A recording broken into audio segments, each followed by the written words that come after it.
औज़ुबिल्लाहिमिनश्शैतानिर्रजीम। बिस्मिल्लाहिर्रहमानिर्रहीम। अस्सलामु अलैकुम वरहमतुल्लाहि वबरकातुहू। मजलिस इत्तेहादुल मुस्लिमीन के रियासत गुजरात के सदर मोहतरम जनाब साबिर साहब,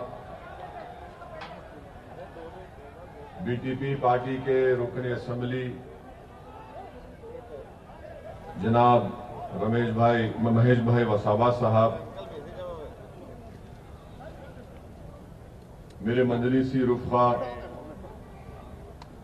मजलिस इत्तेहादुल मुस्लिमीन के बल्दी इलेक्शन अहमदाबाद के 21 उम्मीदवार, मेरे साथी रुकन पार्लिमान मोहतरम जनाब सैयद इम्तियाज जलील साहब, साबिक़ा रुकन असम्बली मोहतरम जनाब वारिस पठान साहब, महाराष्ट्र के मजलिस इत्तेहादुल मुस्लिमीन के साबिक़ा सदर व सीनियर लीडर जनाब सैयद मोइन साहब, मोअज़्ज़िज़ हाज़रीन इकराम, मेरी इज़्ज़तदार माँ और बहनों, मेरे गयूर नौजवान साथियों, मैं सबसे पहले आप तमाम का शुक्रगुजार हूं कि आप तमाम ने अपना कीमती वक्त निकालकर आज के इस इंतखाबी जलसे में शिरकत की। मुअज़्ज़िज़ हाज़रीन इकराम, मैं आज गुजरात की सरजमीन में मजलिस इत्तेहादुल मुस्लिमीन के एक इंतखाबी जलसे से आप तमाम से मुखातिब होने का मुझे एजाज हासिल हो रहा है और मैं शुक्रगुजार हूं बीटीपी पार्टी के सदर मोहतरम जनाब छोटू भाई वसावा साहब का कि उन्होंने मुझे गुजरात आने की दावत दी। मेरी उनसे फोन से पहली मर्तबा बात हुई, मैं उनसे मुलाकात भी नहीं किया और बीटीपी पार्टी के सदर ने कहा कि आपको गुजरात आना चाहिए और आपको हमारे साथ मिलकर काम करना चाहिए।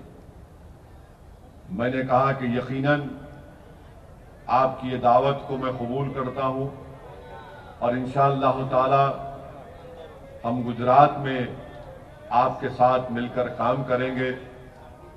और आज अल्हम्दुलिल्लाह अहमदाबाद की इस तारीखी सरजमीन पर आप तमाम के दरमियान में खड़े होकर इस गुनाहगार को अपनी बात रखने का अल्लाह एक मौका इनायत फरमाया। मेरे अजीज दोस्तों और बुजुर्गों, हम अपने एक सियासी सफर का आगाज गुजरात में करने जा रहे हैं। एक छोटा सा कदम हमने उठाया है और हमको पूरा भरोसा है कि अल्लाह सुब्हानहू व तआला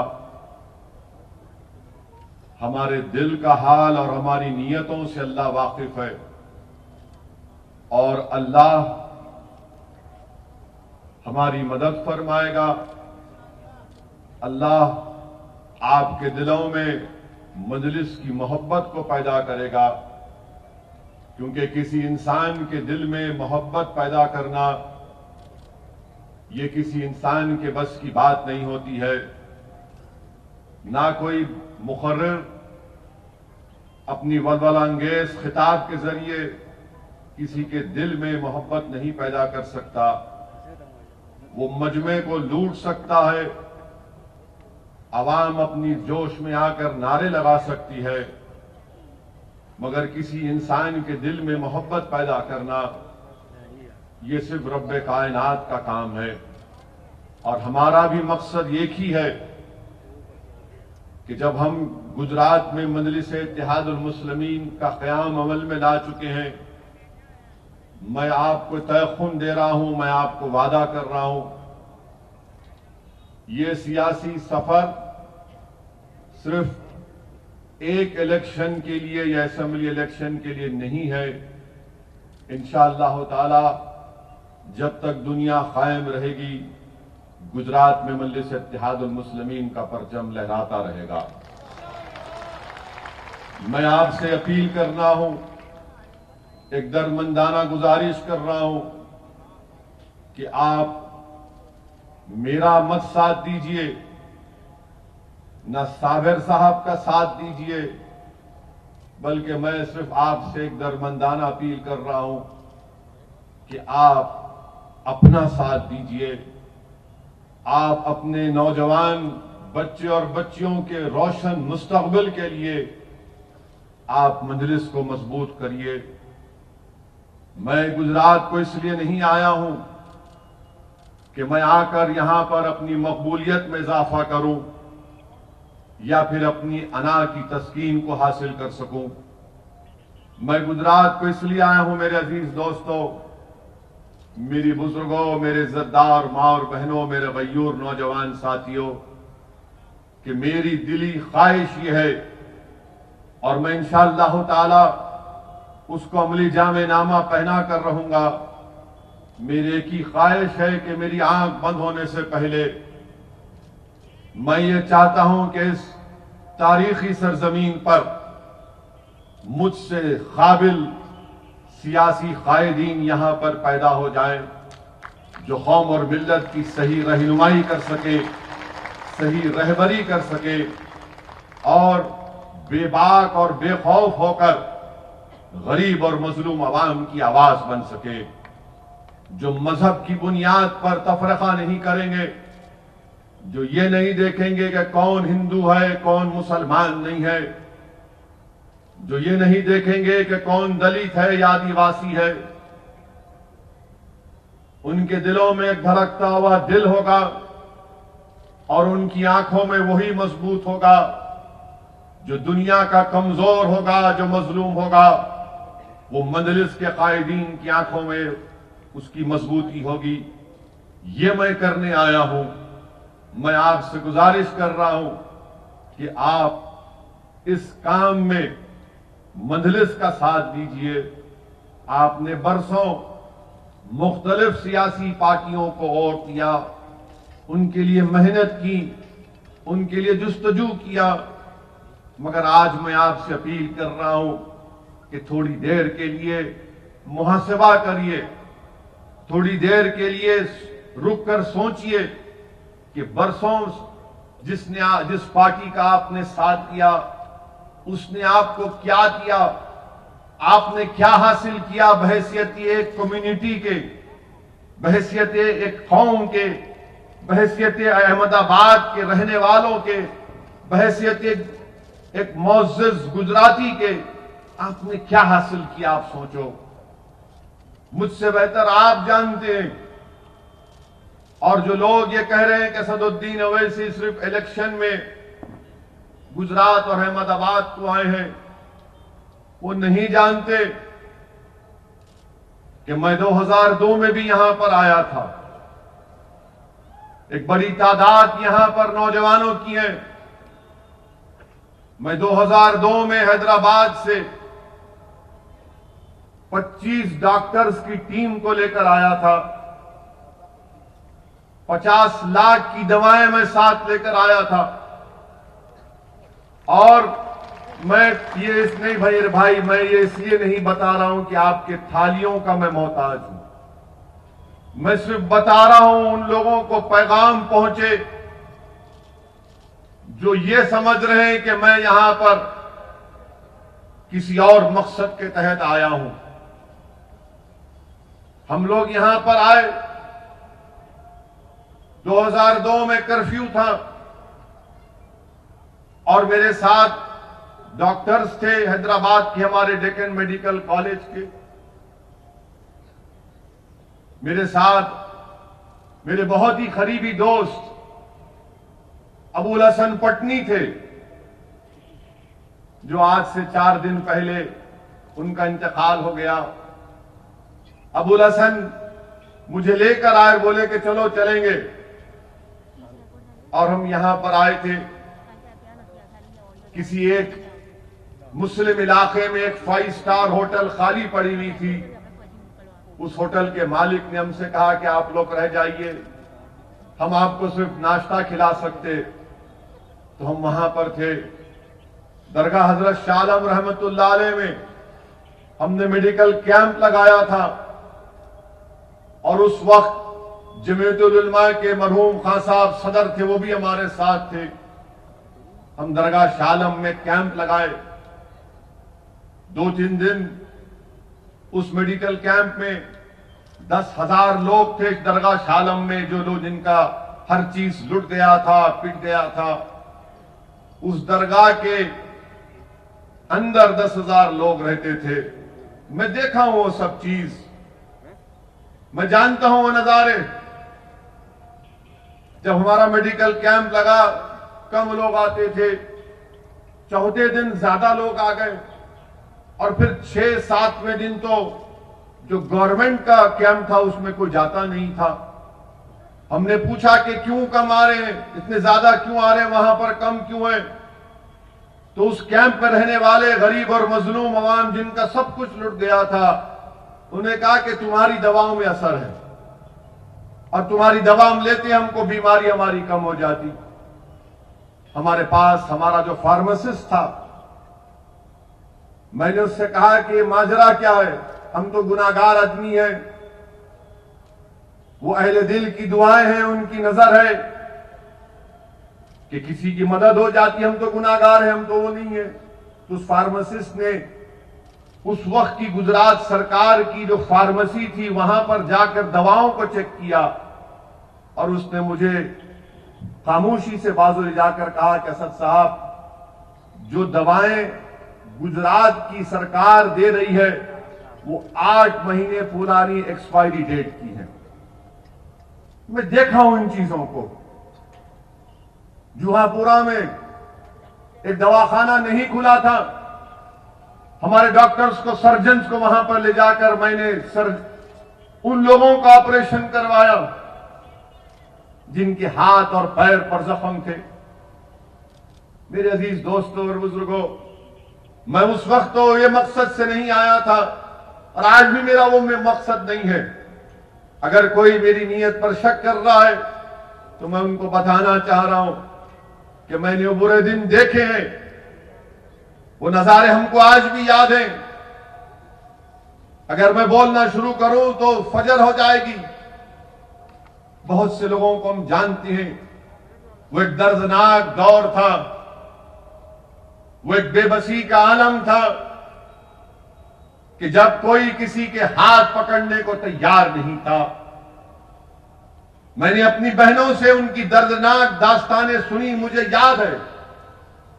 तो अगर कोई ये कहता है कि वो इसी अहमदाबाद या गुजरात को इसलिए आया है, तुम नहीं जानते मुझे। 2006 में बड़ौदा में एक दरगाह को खबर के साथ रोड वाइंडिंग में तोड़ दिया गया, फसाद हुआ था। मैं और उस वक्त के समाजवादी पार्टी के एमपी अबू आसिम साहब, हम दोनों यहां पर आए थे। बड़ौदा में एक याकूतपुरा इलाका है, पूछना जाकर वहां पर 10 ऐसे पेशेंट्स को ले जाकर मैंने हैदराबाद में उनका इलाज करवाया था। एक का पैर काटना पड़ा जख्मों की वजह से, तो हमने उसको मसनवी पैर लगाकर बड़ौदा भिजाया वापस। हमने काम किया, मगर जब आप हम पर उंगलियां उठाते हैं, सवाल हमसे करते हैं, तो आपका जवाब देने के लिए कह रहा हूं। यकीनन हम अकेले नहीं थे, बहुत सी फलाही तंजीमों ने काम किया, अल्लाह उन सबको सलामत रखे। मेरे अजीज दोस्तों और बुजुर्गों, एक बात आपको बताना चाहता हूं। मुझे सियासी तजुर्बा उतना नहीं है, मगर जितना भी है उस बुनियाद पर आपसे कह रहा हूं कि अल्लाह ने मुझे मौका दिया, हमारे वतन अजीज के मुख्तलिफ रियासतों में, मुख्तलिफ शहर और गांव में जाने का मौका मिला। और मैं ये बात बड़ी जिम्मेदारी के साथ कह रहा हूं,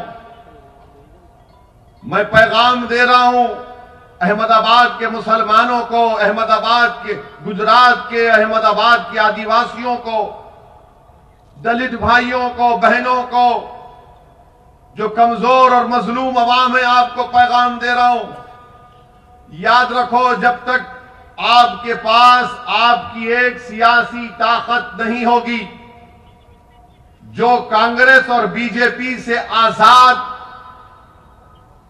जिनकी जबानों पर ना नरेंद्र मोदी का खौफ, ना कांग्रेस का खौफ, वही सियासी क़ियादत, वही सियासी नुमाइंदे आपके मसाइल को हल कर सकते हैं। ये हमारे भारत की जमहूरियत की तल्ख हकीकत है। अगर आप ये समझेंगे कि कैसे जीतोगे, क्या हासिल करोगे तुम असदुद्दीन ओवैसी, मैं आपको बताने आया हूं, तुम एक बार एक तो हो जाओ, तुम एक शीशा पिला हुई दीवार बन जाओ, तुम तमाम एक दूसरे के भाई और बहन बन जाओ, चाहे तुम मुसलमान हो, आदिवासी हो, दलित हो या गरीब हो, कमजोर हो। तुम एक दूसरे के गम को समझना सीख लो, तुम दूसरे का गम अपना गम समझो। किसी के सीने में तकलीफ होती तो जरूरी है कि तुम्हारा दिल भी उसकी तकलीफ को महसूस करे।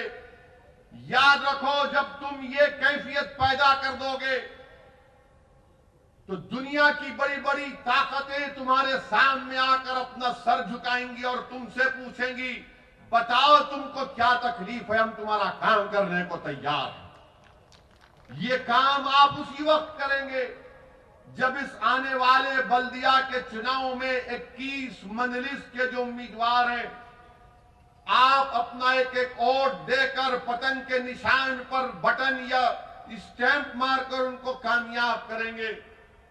ये सियासी सफर का आगाज है। सिर्फ अहमदाबाद या गोधरा या दीगर मुकामात के बल्दी इलेक्शन तक ये सियासी सफर नहीं रुकने वाला है। अगर आपने थोड़ी सी हरकत की, इत्तेहाद का मुजाहरा किया और बेखौफ होकर पूरे इत्मीनान और एतमाद के साथ मजलिस का साथ किया, तो यकीनन वो दिन दूर नहीं है जब हम असेंबली के इंतखाबात में हिस्सा लेंगे, असेंबली के इलेक्शन में मजलिस के नुमाइंदे कामयाब होंगे, बीटीपी के उम्मीदवार कामयाब होंगे और मुत्तहिदा और मुश्तरिका ताकत का मुजाहरा गुजरात के असेंबली में किया जाएगा। जब तक कोई लड़ने वाला नहीं होगा, जब तक कि कोई आपके मसाइल को बयान करने वाला नहीं होगा, क्योंकि आप कहेंगे कि हां कांग्रेस से भी जीते, दूसरी पार्टी से जीते। मेरे भाई, अगर ये अच्छे होते तो असदुद्दीन ओवैसी हैदराबाद से यहां पर नहीं आता। ये खराब है, ये डरते हैं मोदी से, ये डरते हैं आरएसएस से, इसलिए डरते हैं कि इनको खुदा पर एतमाद नहीं है, इनको अपनी जिंदगियों से मोहब्बत है। ये मौत से डरते हैं, वहन पैदा हो चुका है इनके दिलों में। मजलिस का एक एक रुकन सिर्फ अल्लाह से डरता है और कोई इंसान से हम नहीं डरने वाले हैं, चाहे कोई भी हो। वक्त का वजीर आजम अगर नरेंद्र मोदी भी हो तो वजारत उज़्मा के ओहदे की इज्जत करते हैं, मगर नरेंद्र मोदी की शख्सियत से खौफ नहीं खाते, ना कभी खाएंगे इंशाअल्लाह ताला। इज्जत यकीनन वजारत उज़्मा के ओहदे की है, मगर कोई कहे कि डरो नहीं, डरना नहीं होता। अगर कोई कहेगा सर झुकाओ, नहीं हो सकता। झुकाना उसके आगे है जो जमीन व आसमान का खालिक है। इंसान के आगे ना भीख मांगना, ना किसी के आगे सर झुकाना। तो क्या करेंगे आप मुत्तहिद रहकर भारत की जमहूरियत, भारत का संविधान जिसको बाबा साहिब अम्बेडकर ने बनाया, वो हमसे ये मुतालबा करता है कि ना तुम डरो, ना किसी के सामने भीख मांगो, बल्कि भारत का संविधान तुमसे ये पुकार कर कह रहा है कि अगर तुम आजादी चाहते हो, तुम मसावात चाहते हो, तुम भाईचारगी चाहते हो, निकालने वाली मशीन मत बनो, बल्कि वोट को हासिल करो, लीडर बनो, कायद बनो, नेता बनो और कौम के मसाइल को, चाहे वो कौम मुसलमान हो, आदिवासी हो, दलित हो, उनके मसाइल को, उनके पैगाम को लेकर आगे बढ़ो। ये पैगाम मजलिस इत्तेहादुल मुस्लिमीन आपको देनी आई है और मुझे यकीन है कि इंशाअल्लाह ताला आप इस पैगाम को, मेरी इस बात को समझेंगे। मेरे अजीज दोस्तों और बुजुर्गों, 21 बल्दिया की सीट पर हमारे उम्मीदवार यहां पर मैदान में हैं। लोग बड़ी बड़ी बातें करते हैं। मजलिस के मुखालिफीन, जहां पर मैं जाता हूं, इस पूरे मुल्क के सियासतदानों में अगर सबसे ज्यादा किसी को कोई गाली देता है तो वो दीवाना आपके सामने खड़ा है। हर कोई जो दिल में आ बटते रहता है मेरे बारे में। लोग मुझसे पूछते कि तुमको फर्क नहीं पड़ता। मैं उनसे कहता हूं कि हां, शुरू में पड़ता था, अब नहीं पड़ता। पूछिए अब क्यों नहीं फर्क पड़ता? इसलिए कि इज्जत देने वाला अल्लाह है, कामयाबी देने वाला अल्लाह है। ये इंसान लाख तुम मुझे गाली दे दो, तुम मेरी तरक्की को, मेरी जमात की कामयाबी को नहीं रोक पाओगे।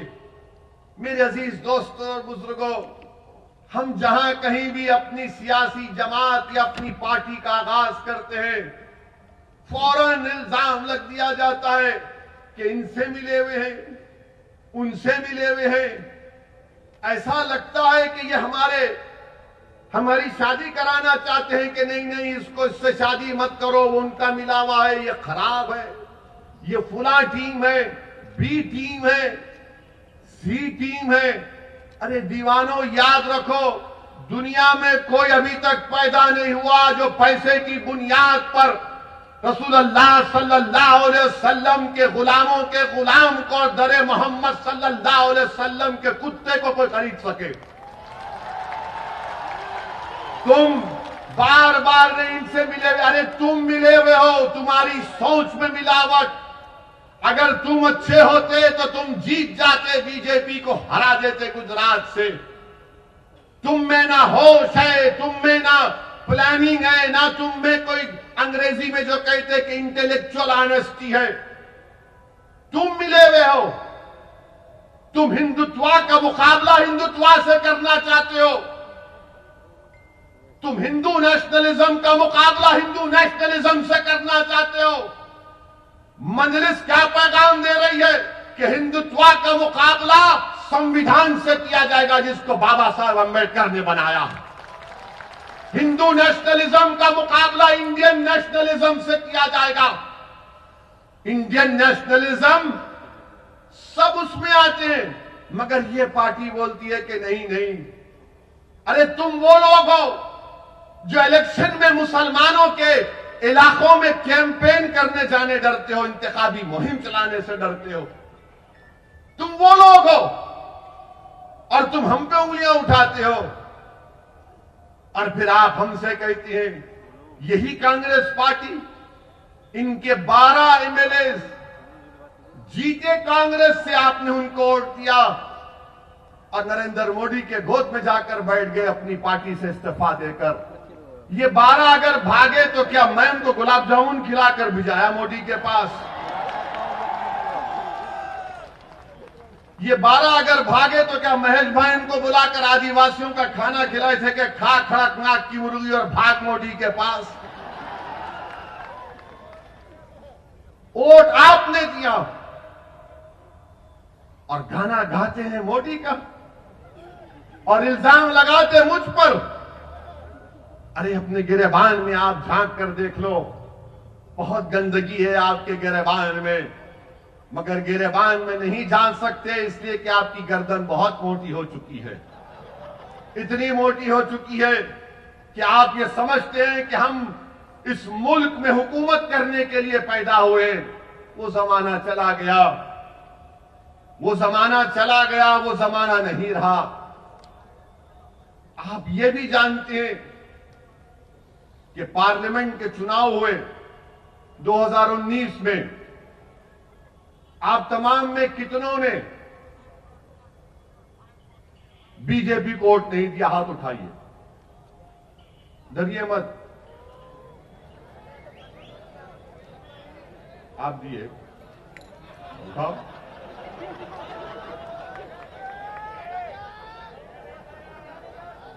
नहीं दिए ना? देंगे कभी? देंगे कभी? अब ये बोलो बीजेपी कैसा जीत गई?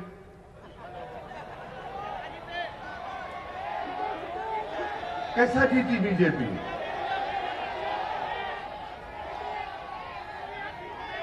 आप वोट नहीं दिए ना, कभी देंगे इंशाअल्लाह। फिर कैसा जीती? इसलिए जीती कि दूसरे पार्टी के जो लोग थे वो बोले नहीं, मोदी को वोट देंगे, वहां भाग गए उसके पास, वहां जाकर वोट डाल दिए। और हारने के बाद भी आप मेरे पे उंगली उठा रहे, नहीं नु आए वोट काटने के लिए। खाली मुस्लिम बहुमूल इलाकों में कैंडिडेट खड़ा कर रहे।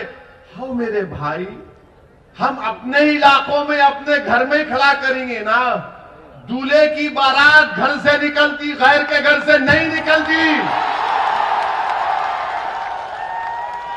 दूल्हा अपने घर से निकलता ना बारात लेकर। तो ये बारात शुरू होगी तुम्हारे महल्लों से, तुम्हारे घर में, और इंशाअल्लाह ताला पूरे गुजरात में जाएगी। आज मीडिया के लोग आके बोल रहे वहां से खड़ा करे, वहां से खड़ा करे। हमने कहा मैडम अभी तो शुरुआत है, अपने घर से ही शुरू करेंगे ना। नेक काम करना, नेक काम जो करते घर से करते ना। पहले घर के कमजोरियों को, बुराइयों को, उसको खत्म करके हम दूसरी जगह जाते। तो घर से शुरू करें। और मुझे यकीन है कि जो काम घर से शुरू किया जाता है उसमें कामयाबी हमको इंशाअल्लाह ताला आप देंगे, और अल्लाह हमको कामयाबी से हमकिनार करेगा। मेरे अजीज दोस्तों और बुजुर्गों, यहां पर एक लंबी फेहरिस्त है कि 375 गवर्नमेंट के स्कूल्स थे अहमदाबाद म्युनिसिपल कॉरपोरेशन में। ये जो लोग जीते आपकी ओर से, 150 ने स्कूल को बंद करवा दिया। 150 स्कूल बंद हो गए, जिसमें 60 गुजराती थे और 90 उर्दू मीडियम के स्कूल थे। ये भी क्या मेरे से पूछ के बंद हुए? आप में हिम्मत नहीं थी इन स्कूलों को खुलाने की। और फिर पीने का पानी दस्तयाब नहीं है। 50 साल 70 साल पुरानी सीवरेज ड्रेनेज की लाइन है,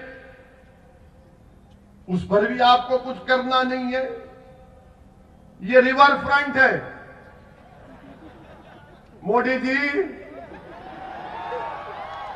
आपने रिवर फ्रंट तो बना दिया, मगर जो मुस्लिम और दलित इलाके हैं वहां पर कौन सा काम करवाया? बताइए मोदी जी, आपकी पार्टी और क्या आपकी हुकूमत ने? दुनिया को दिखाने के लिए रिवर फ्रंट, मगर जो मुस्लिम और दलित इलाके हैं वहां पर पीने का पानी की लाइन नहीं, ड्रेनेज लाइन नहीं, फ्लाईओवर नहीं, और ट्रैफिक में घंटों गाड़ियां रुक जाती हैं। मगर मोदी जी कहेंगे गुजरात आओ, रिवर फ्रंट देखो। हम आपसे कहेंगे आओ हमारे घर को देखो, हमारे इलाकों को देखो जहां पर दलित और मुसलमान बसते हैं। ये जो जीत कर गए, ये नहीं बोल सकते ये बात, क्योंकि इनको इजाजत नहीं है अपने सियासी बाप के खिलाफ कोई बात करने की। फिर ये पिराना इलाका है, पूरा कचरा लाकर डालते वहां पर, पूरा कचरा लाकर डालते। क्या ये बात सच नहीं है कि 28 सितंबर 2020 को टाइम्स ऑफ इंडिया अखबार की रिपोर्ट है कि 12 साला नेहा नाम की लड़की जिंदा उस कचरे के ढेर में दफन हो गई। जो बड़ी बड़ी बातें करते हैं गुजरात में ऐसा हो रहा है, गुजरात में ये हो रहा है, हो रहा होगा, मगर कचरे के ढेर में अगर एक 12 साल की नेहा डूब कर मर जाती है, अपने भाई के साथ गई। क्यों गई? वो इसलिए गई कि वहां पर खिलौने तलाश करना चाहती थी। कचरे के ढेर में नेहा 12 साला लड़की अपने भाई के लिए, अपने लिए खिलौने तलाश करना चाहती थी और अपनी जान खो दी। रिवर फ्रंट भी है और वो पिराना का कचरों का अंबार भी है। अब आपको कौन सी चीज पसंद है, आपको फैसला करना पड़ेगा। ये रिवर फ्रंट दिखने में बहुत अच्छा है, मगर मैं तुमसे कह रहा हूं, नजर वहां पर नहीं, नजर घर पर रखो। नजर घर पर रखो, घर के बाहर रखो। और हम आपसे वादा कर रहे हैं कि जिताओ मजलिस के 11 कॉर्पोरेटर को। इंशाअल्लाह ताला रिवर फ्रंट की तरह आपके महलों में तरक्की के काम कराएंगे। और अगर काम नहीं होगा और अगर सरकार काम नहीं करेगी तो असदुद्दीन ओवैसी आकर अहमदाबाद में धरना देगा, सत्याग्रह करेगा। ये गांधी की सरजमीन है। अहमदाबाद की रोड पर आकर मैं खुद बैठूंगा तुम्हारे साथ। मेरे अजीज दोस्तों और बुजुर्गों, फिर एक और इलाका मख्तमपुरा में हमारे कैंडिडेट सद्दाम हनीफ के वालिद ने बोरवेल के लिए जमीन दी, तो कांग्रेस के लोगों ने कहा नहीं, तेरी जमीन नहीं होना, हम बोरवेल लगाएंगे, उसका पैसा भी वसूल करेंगे और लोगों से पैसा लेंगे। हम जमीन देने तैयार सद्दाम के वालिद। ये इनका मामला है। 200 दुकानों को डिमोलिश कर दिया गया, कोई वहां पर नहीं गया। ये आपको समझना है इन चीजों को। अगर आपके नुमाइंदे कामयाब होते हैं तो आपके गम को, आपकी तकलीफ को समझेंगे, आपके लिए दौड़ेंगे, आपके लिए काम करेंगे। जब रिवर फ्रंट के लिए पैसा है तो फिर इन गरीब मुस्लिम और दलित इलाकों में पैसा क्यों नहीं है? कोई पूछने वाला नहीं है, कोई लड़ने वाला नहीं है। मेरे अजीज दोस्तों और बुजुर्गों, इन चीज पर आपको गौर करके 21 तारीख को एक तारीखी फैसला आपको लेना है और अहमदाबाद के आसमानों में इंशाअल्लाह ताला अब आपको पतंग को पिलाना है। और सिर्फ हर जगह 21 तारीख के दिन लोग ये बता देना कि हां, हमारे महल्लों में, हमारे घर में, हमारे इलाकों में सिर्फ पतंग ही पतंग चल रही है, दूसरा कोई वहां पर नजर नहीं आना चाहिए। मेरे अजीज दोस्तों और बुजुर्गों, मैं एक बात शुरू में कहना चाहता था जो जहन से निकल गई। मैं अल्लाह से दुआ करता हूं कि उत्तराखंड में जो सैलाब आया है धौली गंगा नदी में, जिससे कई लोग अभी भी फंसे हुए हैं, हम अल्लाह से दुआ करते हैं कि उत्तराखंड में अल्लाह वो तमाम लोग जो उस सैलाब में फंसे, अल्लाह उन तमाम को राहत दे, अल्लाह उनकी जानों को बचाए। और हम अल्लाह से दुआ करते हैं कि अल्लाह जल्द से जल्द उनको उस तकलीफ और मुसीबत से निजात दे। मेरे अजीज दोस्तों और बुजुर्गों, एक और बात जो बीजेपी की गवर्नमेंट कहती है कि हमने गुजरात में ऐसा कर दिया, वो कर दिया। गुजरात की हाई कोर्ट 5 फरवरी को एक केस आया और उस केस में गुजरात हाई कोर्ट के 2 जजेस ने क्या कहा, मैं वो कारोबार करने वालों से कह रहा हूं जो बिजनेस करते हैं, माहिर हैं कारोबार में गुजराती भाई हमारे। गुजरात हाई कोर्ट में एक भारत एसिड एंड केमिकल एक केस गया जिसमें इस भारत एसिड एंड केमिकल के मालिक ने कहा कि मुझको जीएसटी के लोगों ने मुझे डराया, धमकाया और मुझसे कहा कि तुझको 9 करोड़ रुपए भरना पड़ेगा जीएसटी, और 33 घंटे उसको रोक के रख लिए। 8 दिन उसके घर में बैठे रहे। वो गुजरात हाई कोर्ट को गया तो गुजरात हाई कोर्ट के 2 जजेस ने कहा कि हां, ये कोई ताज्जुब की बात नहीं है कि सबसे ज्यादा जीएसटी गुजरात में कलेक्ट होता। ये गुजरात हाई कोर्ट का जो लाइव लॉ वेबसाइट में रिपोर्ट हुआ है। 33 घंटे उसको रोक के रख लिए और उससे कहे कि तुम 9 करोड़ रुपए जमा कराओ। मोदी जी, ये कैसे हो रहा है गुजरात में? जीएसटी के नाम पर डराया जा रहा है, कारोबार करने वालों को कमजोर किया जा रहा है। ये गुजरात का, अब आप आ जाइए, बहुत लंबा रिकॉर्ड है इन लोगों का।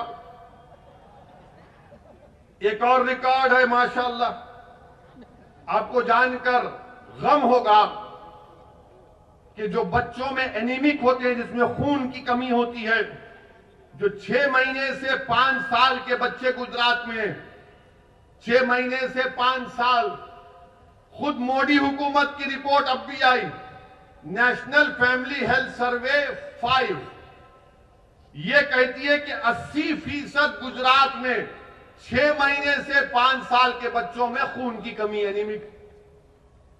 बताओ मोदी जी, ये कैसे हो रहा है? तो मोदी जी बोलेंगे मैं छोड़ के चला गया ना, इसलिए हो रहा है। हो सकता भाई मजाक, मोदी जी खुद बोले कि कभी कभी ह्यूमर करना चाहिए, मजाक करना चाहिए, सीरियस मत लीजिए संघ परिवार वालों। फिर एक और बात, जो बच्चे स्टंटेड होते हैं, यानी जिनकी उम्र के लिहाज से हाइट होना कम, वेस्टेड यानी उनका वेट जो होना वो कम, वजन कम होता है, वो 38 से 39% हो गया। गुजरात तरक्की कर रहा है। जो हमारी बहनें जिस उम्र में आकर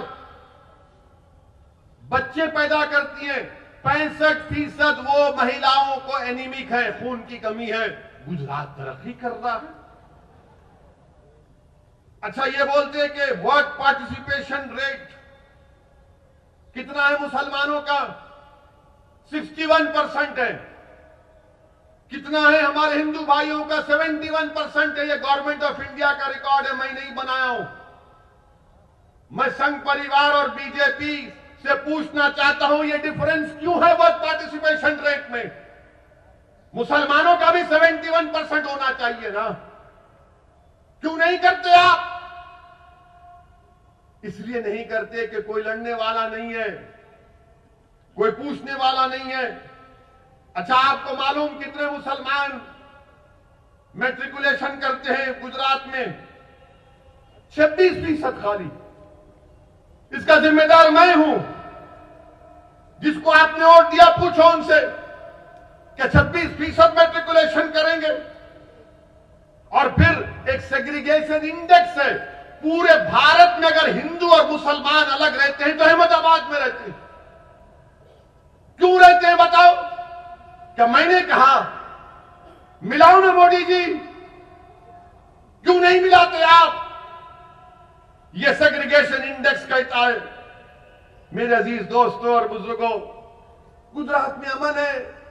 ये कहते हैं, मोदी जी का नेशनल क्राइम रिकॉर्ड्स ब्यूरो का डेटा है, 2018 में 39 कम्युनल राइट्स हुए, 2019 में 6 कम्युनल राइट्स हुए।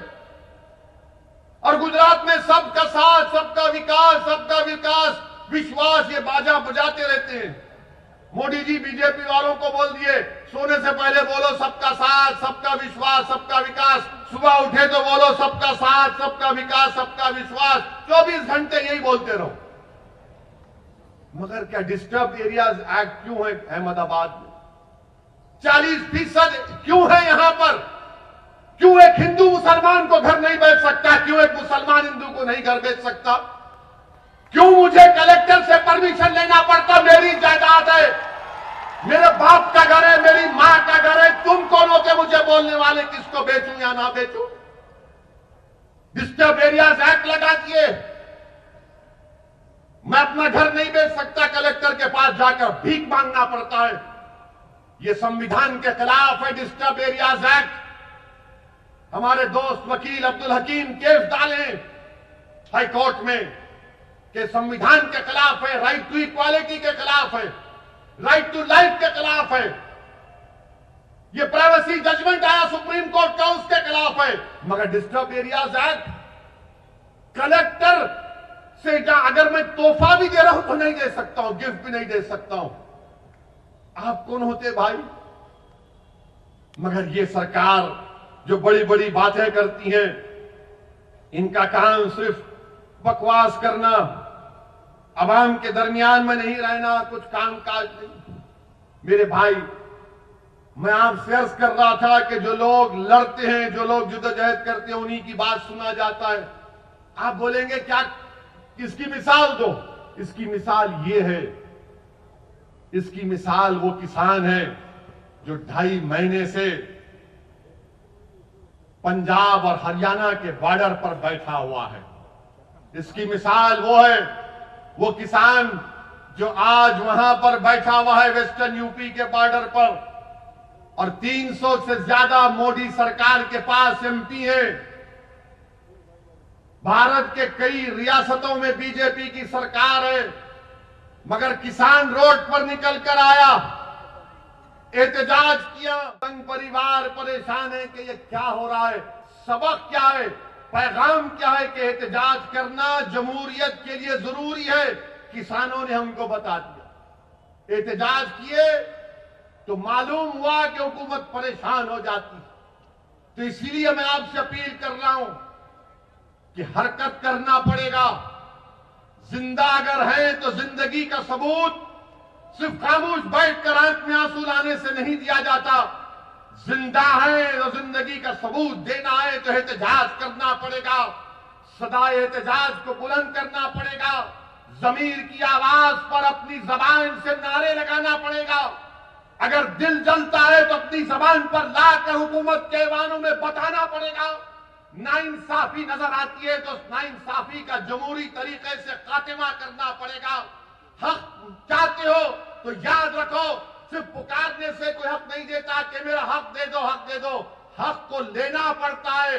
अगर कोई इख्तियार की कुर्सियों पर बैठकर तुमको तुम्हारा हक नहीं देता तो जमहूरियत तुमको इस बात की इजाजत देती है कि उन जालिमों से अपना हक छीनो और संविधान को, जमहूरियत को मजबूत करो।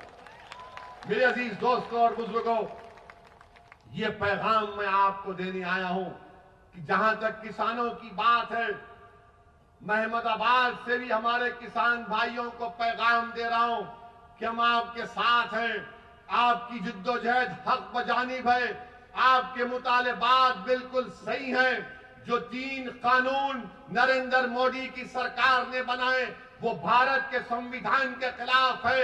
एग्रीकल्चर संविधान में स्टेट लिस्ट में आता है और नरेंद्र मोदी की सरकार को कोई अख्तियार नहीं था कि वो उस कानून को जो स्टेट लिस्ट में आता उस पर कवानीन बना सके। एग्रीकल्चर मिनिस्टर बोलते हैं, तोमर साहब इसमें क्या काला है दिखाओ। अरे काला उसमें यह है कि भारत के संविधान के खिलाफ है। जो कानून बनाने का अख्तियार आपको नहीं है, आप कैसे बनाए हो कानून। अब जो किसान एहतजाज कर रहे तो बोले ये खालिस्तानी है क्योंकि वो पर सिख है। वो खालिस्तानी हो गया वो किसान जो घंटों खेत में रहता है, फसल उगाता है ताकि आप और हम खा सके, वो खालिस्तानी हो गया। आदिवासी दलित नक्सल हो गया, मुसलमान जिहादी हो गया। अब बचे कौन? बचे खाली मोदी जी, वही दूध के दूल्हे हैं, हम सब गुनाहगार। कोई है ही नहीं ना। अब मोदी जी का मामला यह है कि वो कहते हैं कि नो, कोई एहतजाज मत करो, मैं जो ज्ञान देता हूं वो ज्ञान को सुनो। मैं मन की बात बोलता हूं, सुन लो, अमल कर लो। मोदी जी, मन की बात सुनने से गरीब का पेट नहीं भरता। मन की बात सुनने से किसानों का गम दूर नहीं होगा। मन की बात सुन सुन के हम बोर हो चुके हैं। अब आप किसानों की मन की बात समझो। अगर मोदी जी इंसाफ करना चाहते हैं, वो खुद कहते हैं कि मैं गुजरात की गरीब परिवार से उठकर आया हूं। अगर आप गरीबों का गम समझते हैं तो अपने घर में उन किसानों को बुलाइए। जिस तरह आपने बराक ओबामा को बिठाकर अपने हाथ से चाय पिलाकर ओबामा को दिया, अच्छा किया, मेहमान था। जब आप मेहमान को बुलाकर चाय पिला सकते हैं, अरे ये तो भारत के किसान है ना मोदी जी, आप उनको बुलाइए अपने घर में। एक 10-12 को बुलाइए, चाय पिलाइए, उनको गले से लगाइए और सिर्फ इतना कहिए कि हम तुम्हारे गम को समझते हैं, अब तुम्हारे आंख में आंसू नहीं आएगा।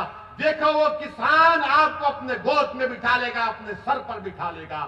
मोदी जी, आप किसानों के इस तकलीफ को आपकी हुकूमत को समझना पड़ेगा। लोग मुझसे सवाल करते हैं कि वो किसान का नेता रोया तो पूरे किसान जज्बात में आ गए। मेरे भाई, यही तो मैं कह रहा हूं कि जिसके अज़ाइम में सच्चाई होती है, जो इखलास की बुनियाद पर काम होता है, कुदरत उसकी मदद करती है। कोई सोच भी नहीं सकता था कि किसान उठेगा और किसान उठा है। अच्छा, ऐसा उठा है कि नरेंद्र मोदी की सरकार किसानों को रोकने के लिए कीले लगा दिए, कीले लगाए। पुलिस का काम, लॉ एंड ऑर्डर का, पुलिस हाईवे खोद रही है, दिल्ली पुलिस हाईवे खोद के कीले लगाए और पुलिस वालों को वो लंबे लंबे क्या बोलते हो, वो आयरन के रॉड दिए। मोदी जी, आपसे एक अपील कर रहा हूं, बुरा मत मानिए। अगर यही कीले आप लद्दाख में लगा देते तो चीन की फौज नहीं आती।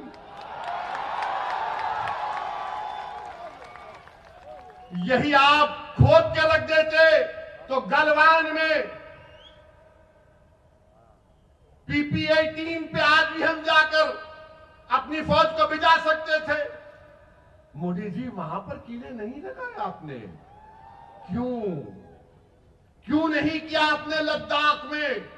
18 भारत के सेना के लोग शहीद हो गए। प्रधानमंत्री, अगर 56 इंच का सीना है तो चीन को सबक सिखाना था। अब चीन क्या कर रहा है? 1000 स्क्वायर किलोमीटर जमीन जो भारत के एलएसी में चीन कब्जा करके बैठा है। और मोदी जी बोलते हैं, भाइयों बहनों, सबका साथ, सबका विश्वास, सबका, ना कोई था ना कोई रहेगा। 1000 स्क्वायर किलोमीटर पर चीन की फौज भारत के एलएसी की जमीन पर बैठी है। अरुणाचल प्रदेश में गांव बसा दिए भारत की जमीन पर। सिक्किम में नक्कुला में चीन की फौज। मोदी जी, दिखाइए ना। तो मोदी जी अपनी जबान से वजीर आजम चाइना का नाम नहीं ले, सबका नाम ले लेंगे, सबको नाम रख देंगे, मगर चाइना का ही नाम नहीं लेते। अब मैं वजीर आजम से कह रहा हूं कि मैं अहमदाबाद से इस रिवर फ्रंट के सामने खड़े होकर जिस मुल्क का नाम हमारा वजीर आजम लेने से डरता है, हम कह रहे हैं कि चीन चाइना की PLA भारत की 1000 स्क्वायर किलोमीटर पर कब्जा करके बैठी हुई है। प्रधानमंत्री, अपनी जबान से चाइना का नाम लो। क्यों नहीं लेते चाइना का नाम आप? कोई पूछेगा 1000 स्क्वायर किलोमीटर कहां से आया? हिंदू अखबार लिखा। मेरा अखबार नहीं है, मेरे ससुरे का नहीं है। और वैसे भी एक ही शादी कराऊं, वो गलतफहमी मत रही है। और अल्हम्दुलिल्लाह घर में है हमारी बेगम, है, साथ रहते हम। समझे ना? समझ गए ना? अकल मंद को इशारा काफी। कितना हंस रहे देखो चीचा। अंकल, बेगम का नाम लिए तो हाँ, बात हो रही ना, याद आते, हमको भी याद आते। घर जाना है ना। आप बताइए, चीन का नाम ही नहीं लेते। और बीजेपी के लोग, हम वो कर देंगे, वो बर्दाश्त नहीं करेंगे, ये कर देंगे, फुला कर देंगे। अरे तुम कुछ भी नहीं कर रहे ना, कुछ तो करो प्यारे। खाली टीवी चैनल पर आकर बैठकर दे लंबा लंबा छोड़ते, दो लंबा लंबा। एक जोक बोलता हूं, बुरा मत मानिए, जोक है। मोदी जी भी मन की बात में बोले कभी कभी ह्यूमर होना चाहिए। तो मोदी जी सऊदी अरब गए। सऊदी अरब, सुन ली, याद है? बोलूं? बोल। तोप को देखे रियाद में, पुरानी तोप रियाद में थी। हमारे वजीर आजम हर चीज को बड़ा गहराई से देखते हैं। बोल गए, जोक है, सच्चाई नहीं है, लिटिल ह्यूमर, लाइटर वेन में। तो वहां पर जाकर प्रधानमंत्री ने अरब शेख से पूछा, कितना फेंकती?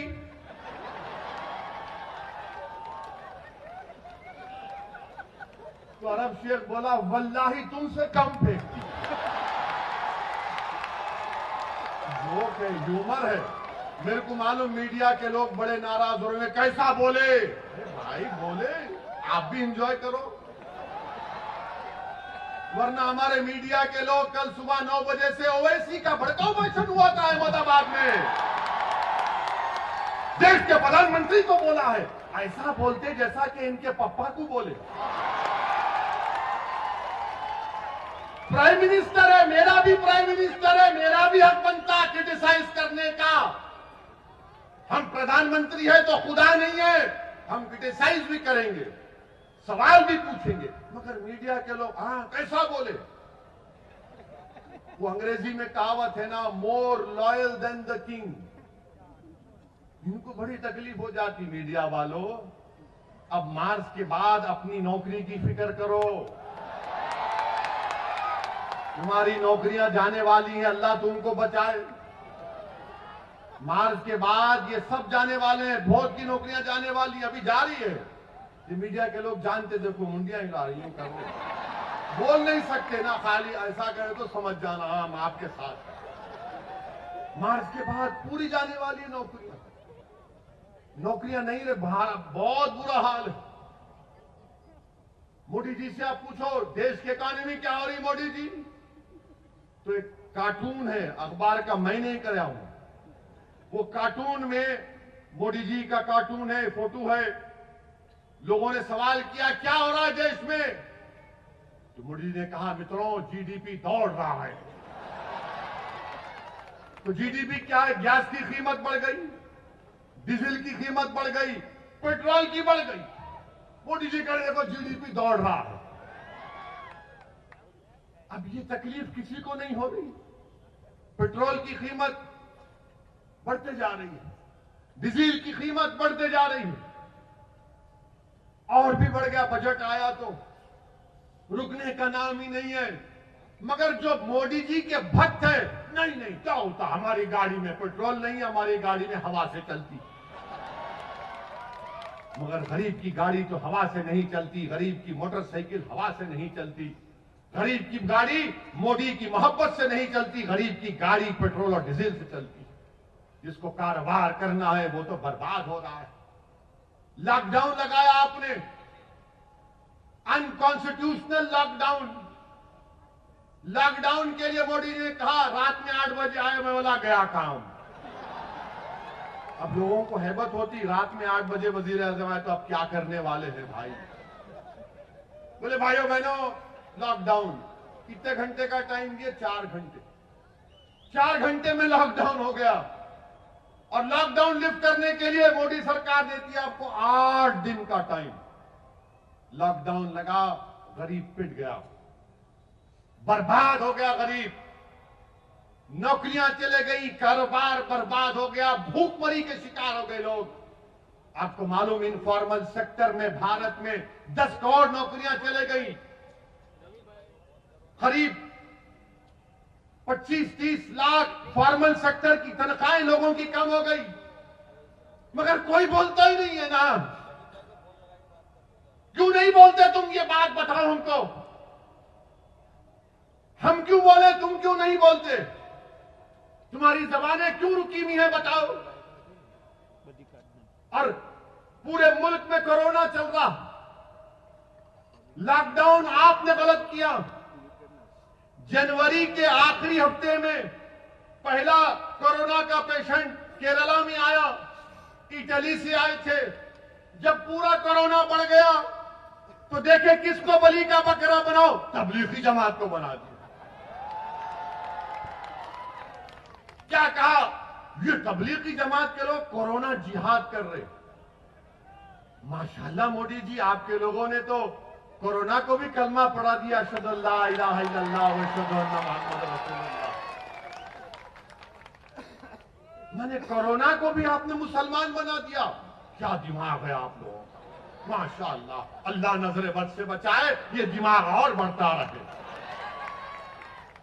तबलीगी जमात के लोगों को ले जाकर पकड़ पकड़ कर वहां डाल, यहां डाल, और टीवी पर तो माशाल्लाह रोज टीवी। ये तबलीगी जमात के लोग किए, इन्होंने कोरोना फैलाया, इनकी वजह से कोरोना फैला। और हमारे हिंदू भाइयों को ये बता दिया, देखो मुसलमानों की वजह से कोरोना फैल गया। और हमारे हिंदू भाई बेचारे शरीफ हैं, मोदी जी जो बोलते यकीन कर लेते। अरे हो सकता भाई, ये चेहरे पे टोपी, सर पे दाढ़ी, कुर्ता पैजामा, तखने के ऊपर पैजामा, हाँ ये करे होंगे, इनको क्या जरूरत थी? अरे बीमारी का कब से मजहब होता है बताओ? जहां जहां मुकदमा डाले, कोर्ट ने निकाल कर फेंका, मुंह पे तमाचा मारा उन लोग, और कहा कि नहीं, तबलीगी जमात या उसके जिम्मेदारान कोरोना फैलाने के जिम्मेदार नहीं है। एक के बाद एक कोर्ट ने कह दिया। जब पूरे मुल्क में तबलीगी जमात पर इल्जाम लगाया जा रहा था, तो एक ही दीवाना था जो टीवी पर जाकर कह रहा था कि नहीं, बीमारी का कोई मजहब नहीं होता। वो कौन था? वो असदुद्दीन ओवैसी था। कोरोना जिहाद, लव जिहाद, जमीन जिहाद, अब तो कॉमेडी जिहाद भी हो गया। यानी हर चीज को जिहाद से जोड़ते। ये लव और जिहाद कहां से आ गया बाबा? मोहब्बत तो अंधी होती ना। बहुत से लोग किए होंगे, सर से चीखा मार रहे हैं। करना भी चाहिए, बगैर मोहब्बत के कोई इंसान नहीं रहता, याद रखो।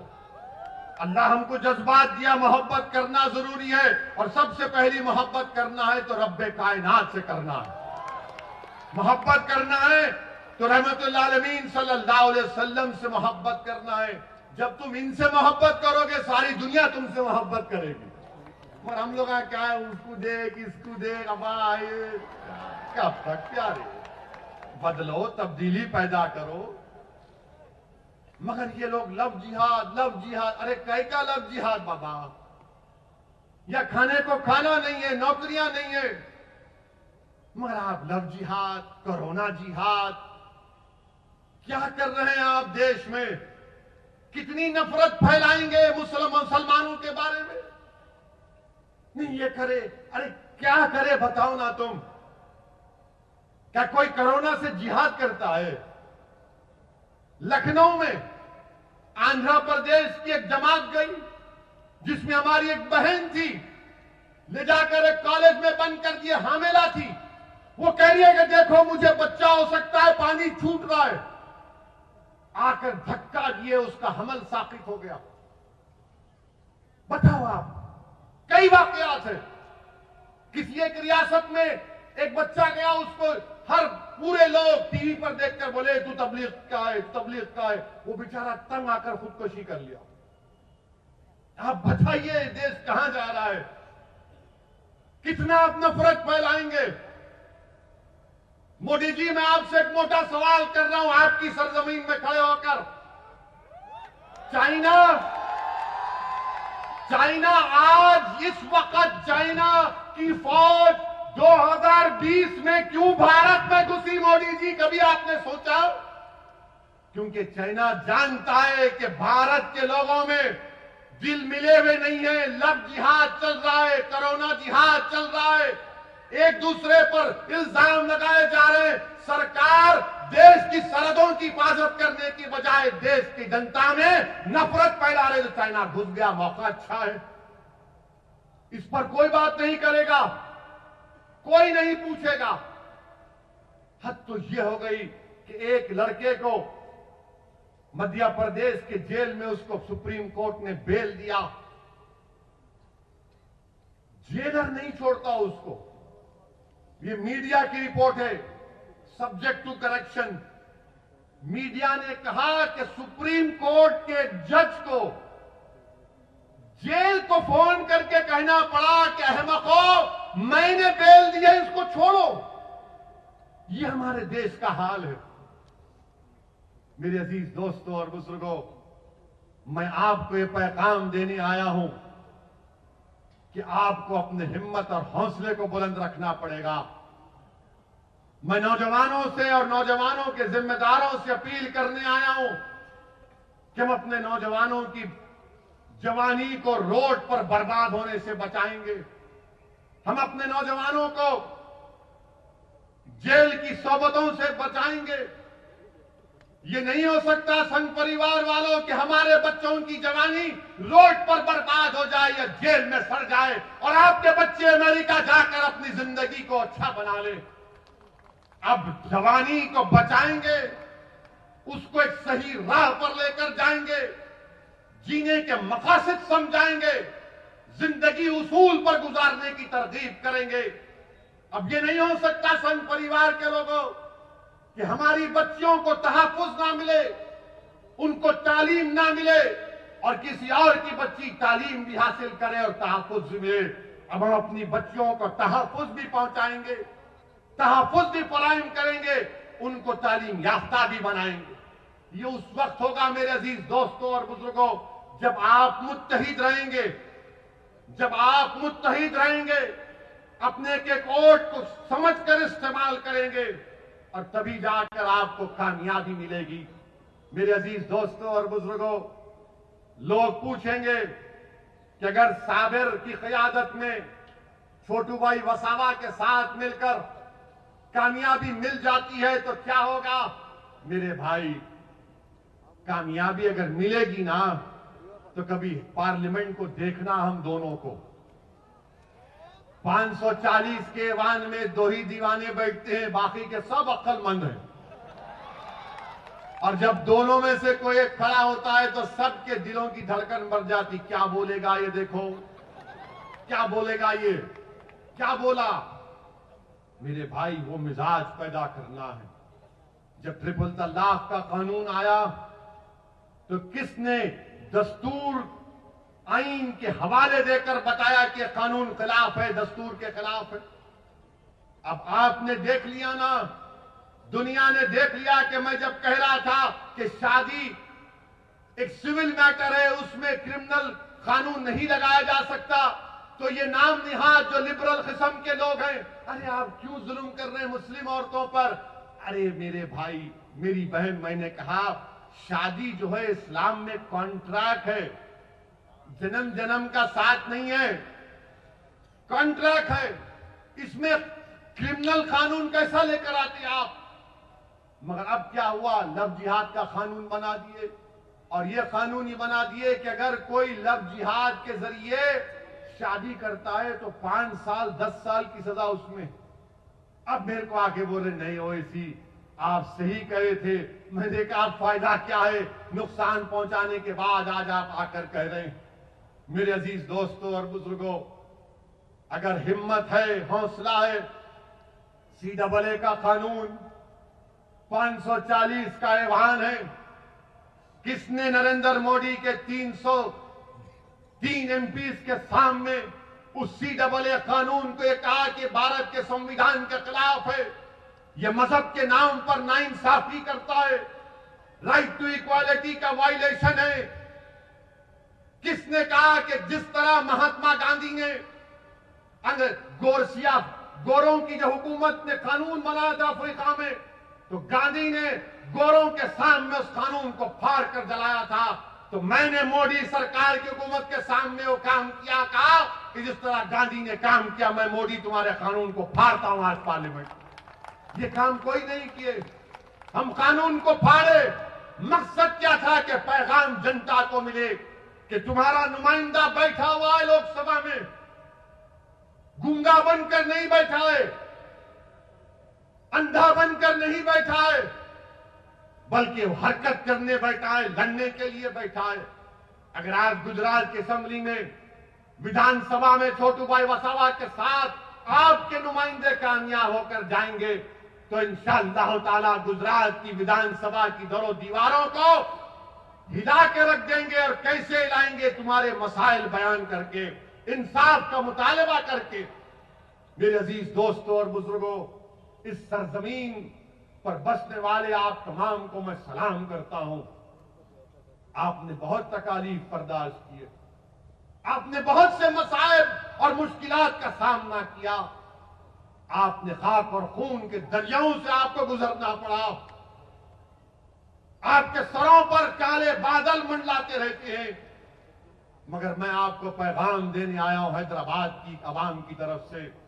मैं आपको पैगाम देने आया हूं, बिहार का वो भारत का सबसे पसमानदा इलाका सीमांचल है। मैं आपको पैगाम देने आया हूं उत्तर प्रदेश के उन गरीबों की तरफ से। मैं आपको पैगाम देने आया हूं महाराष्ट्र के उन गयूर लोगों की तरफ से कि गुजरात की सरजमीन पर बसने वालों, तुम अकेले नहीं हो, हम तुम्हारे साथ खड़े हैं इंशाअल्लाह ताला। इस लड़ाई में तुम अब अकेले नहीं होगे। तुम्हारी आंख में आंसू आएगा तो हमारी आंख में भी आंसू आएगा, तुम्हारे सीने में तकलीफ होगी तो हमारे सीने में भी हम उसकी चुभन को महसूस करेंगे। तुम्हारे तलवों में अगर कोई कांटा चुपेगा तो यकीन जानो हमारे तलवों में भी दर्द होगा। तुम्हारी तकलीफ तुम अब अकेले नहीं सहोगे। इंशाअल्लाह ताला हम सब मिलकर इन नाइंसाफियों के दौर का खात्मा करेंगे और भारत का संविधान आपको इस बात की इजाजत देता है। आप देखते हैं कि हम सीमांचल में इलेक्शन लड़े, 5 सीट पर कामयाबी हमको मिली और जैसा 5 सीट जीते तमाम के तमाम लिखना शुरू कर दिए, इन्हें आ गया, ये पार्टी आ गई। अच्छा, हमको ले जाकर जिना से मिलाते, दूर दूर तक ताल्लुक नहीं है। जिना भारत को छोड़ के भाग गए। हमारे बुजुर्गों ने फैसला लिया कि हम भारत हमारी सरजमीन है, हम इस सरजमीन पर बाइज्जत शहरी बनकर रहेंगे।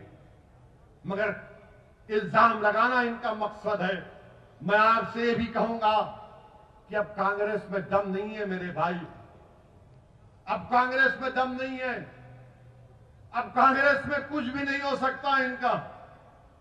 अब कांग्रेस को अगर दुनिया के सबसे बड़े हकीम साहब के पास भी जाकर बोलेंगे हकीम साहब एक पेशेंट है, हकीम साहब पूछेंगे पेशेंट को क्या हुआ, तो आप बोलेंगे पेशेंट बहुत कमजोर हो गया। हकीम साहब बोलेंगे पेशेंट का नाम, तो आप बोलेंगे कांग्रेस। हकीम साहब बोलेंगे बेटा मेरे पास उसके लिए कोई दवा नहीं है। आप कांग्रेस को नहीं उठा सकते। आप ये जो वेस्ट बंगाल में, मगरबी बंगाल में कांग्रेस और लेफ्ट फ्रंट मुर्दार हो चुके हैं, खत्म हो चुके हैं। वहां वेस्ट बंगाल के लोग भी कह रहे हैं कि आओ मजलिस को लेकर आओ। हम एक विकल्प देख रहे हैं मजलिस के रूप में, क्योंकि टीएमसी और बीजेपी एक सिक्के के दो रुख हैं। हर जगह पर कांग्रेस खत्म हो चुकी है। राहुल गांधी हार गए अमेठी, कहां जाकर जीते? वायनाड में, जहां पर 35% के करीब अकलियतें हैं। और कांग्रेस पार्टी के गुलाम हम पे कहते हैं कि वो इसी वोट काटने को आया है। अरे मैं किसी को काटने नहीं आया हूं, कुत्ता काटता है, मैं इंसान हूं। मैं दिलों को मिलाने आया हूं और इंशाअल्लाह ताला हम दिलों को मिलाकर रहेंगे। मेरी आपसे एक ही गुजारिश है कि साबिर साहब के हाथ को मजबूत करिए, छोटू भाई वसावा के हाथ को मजबूत करिए। अपने लिए एक बार आप एक फैसला लेकर आगे बढ़िए मेरे भाई। ये जमात आपकी है।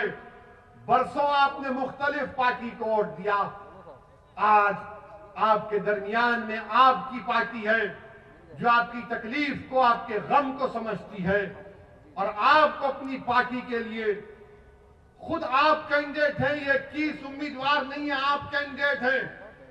इसीलिए मैंने कहा कि बारात तुम्हारे घर से निकलेगी, आपके घर से निकलेगी। आपको अपने पूरे अफराद खानदान को लेकर 21 तारीख को जाना है पोलिंग बूथ को, अपना एक एक वोट का इस्तेमाल करना है और इंशाअल्लाह ताला गुजरात की सरजमीन पर हम एक नई तारीख रकम करेंगे इंशाअल्लाह ताला। और हम यहां पर एक नई तारीख लिखेंगे जो गुजरात को मजबूत करेगा, जो गुजरात में भाईचारगी में इजाफा करेगा, जो अहमदाबाद में टूटे हुए दिलों को मिलाएगा। मैं आपसे अपील कर रहा हूं कि अब शक की बुनियाद पर फैसले नहीं होंगे, बल्कि पूरे ताउन और कोऑपरेशन की बुनियाद पर आपको फैसले करना है। और इंशाअल्लाह ताला और भी जलसे होंगे। ये पहला जलसा है।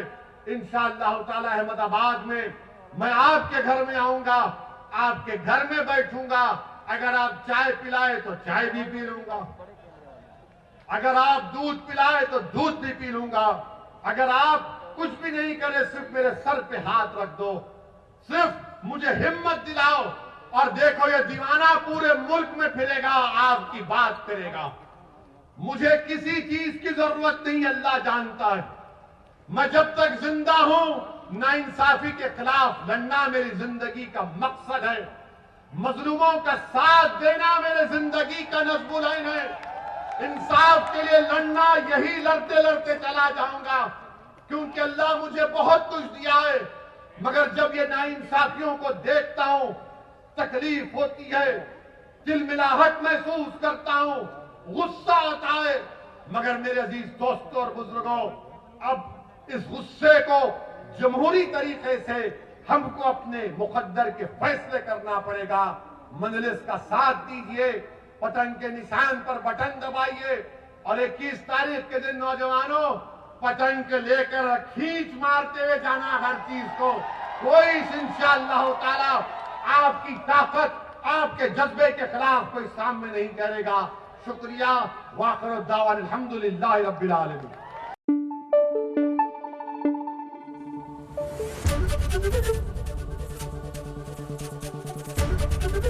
एबीपी न्यूज आपको रखे आगे।